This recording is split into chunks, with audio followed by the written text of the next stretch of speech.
Marco Rubio has just dropped out because he lost Florida, his home state. Now, I want to show you video 10 here. This is Marco Rubio earlier. If things don't go your way in Florida, what is your strategy from there?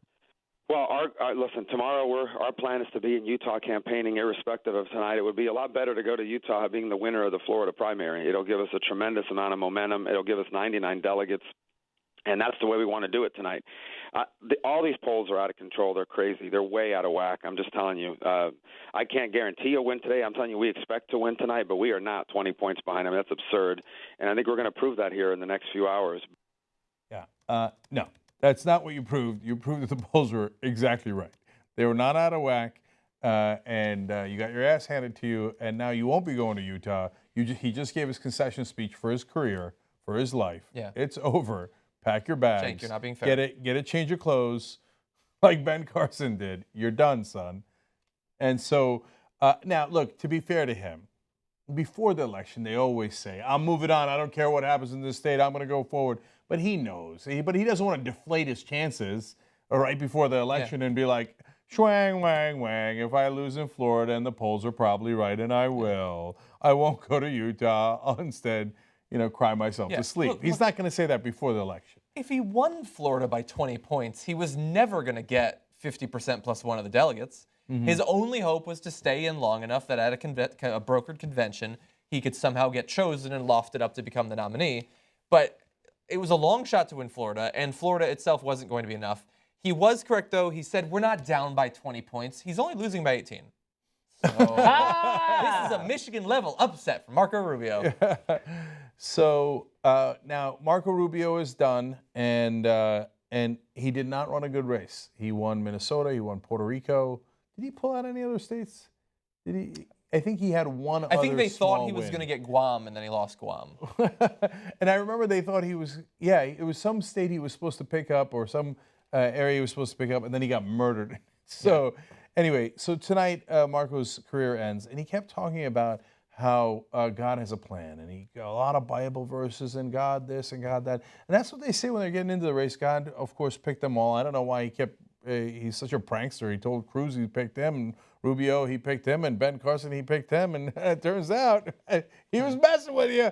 So, but the main question I'd like to ask Marco Rubio is, why does God hate you, and why does he love Donald Trump?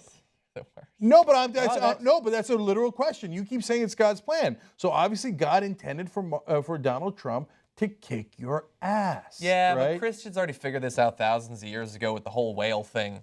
God must love you so much to put you through all this suffering so that you'll be stronger eventually. Every time he hits you, it's because they don't really understand God. God is really a cool guy and he loves you.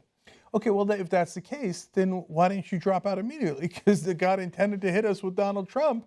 And so he's going to hit the country and he's going to hit you. Like, I just don't understand why God keeps sending you mixed messages. God. Maybe he's just not that into you. Mysterious ways. God has sent us a combed over Hitler to teach us a lesson.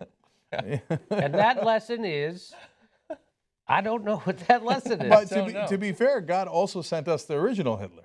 Right? Oh, right. And look, we learned a lesson from that, didn't we? Yeah, we learned a lesson the hard way from that. So I can't stand all that talk of God's plan. If it was God's plan, then he should have whispered you the right plan in the beginning so you didn't waste our time with your stupid ass run for president, okay? So, and then finally, this whole flowery speech about immigration and this a country of immigrants. No kidding. You crapped all over immigrants for your entire run, right? Oh, no, I wasn't for immigration reform. Ted Cruz is lying about that. Oh, I hate immigrants. Oh, my own parents, they had fourth grade education. I would have kept them out of the country in my current plan. I mean, it's a different time. I mean, I'm glad they made it in then, but I would have kept them out.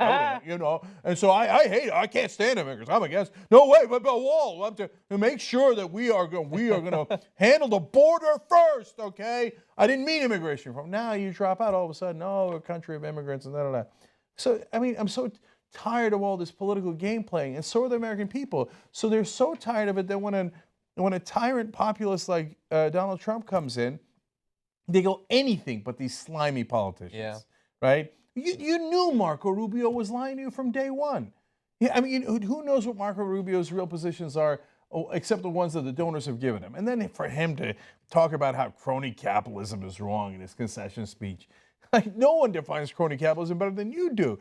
He literally goes to the donors for his speeches every day. Oh, should I attack Donald Trump? Great, I'll attack Donald Trump. And then the donors got mad at him for attacking Donald Trump. He's like, okay, well, guys, I promise I won't attack Donald Trump anymore. Okay, and for the neocons, he gives them the foreign policy they want. For the the oil companies, he turns around and says he doesn't believe in that we can do anything about climate change, and that climate change might not be man-made. You think Marco Rubio is stupid enough to think that climate change isn't man-made? No, he knows. He knows. He knows. I want to dispel the notion that Marco Rubio doesn't know what he's doing. Well, he knows exactly what he's doing.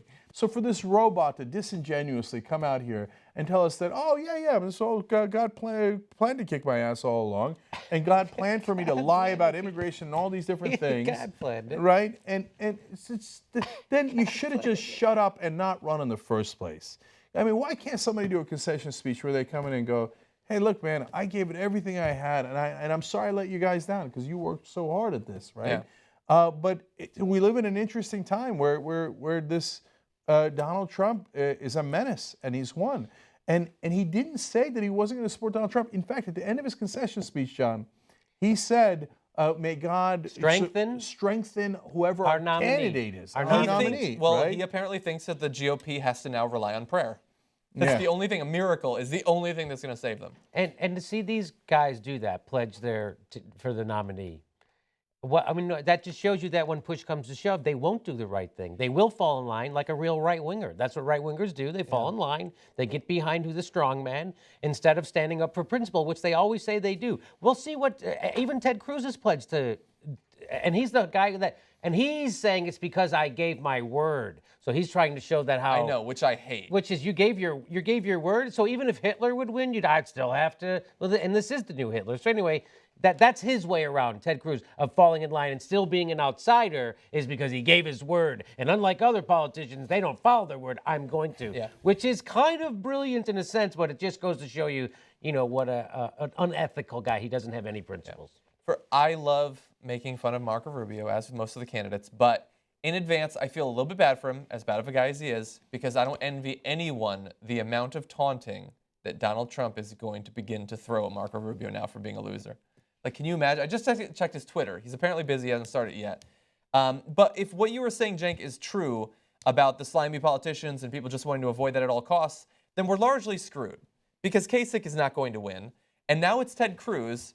Look, Ted Cruz is bought in a different way than Marco Rubio, but he's slimier than Marco Rubio. Yes. He's as slimy as it comes. He makes O'Malley, I was still going to call him Malloy after all this time. He makes O'Malley look like a natural politician, like a good politician.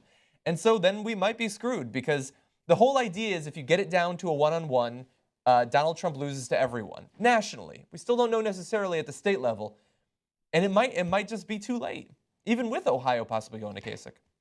Yeah, and so tonight it looks like it's going to be Trump or Cruz who's going to be the Republican nominee.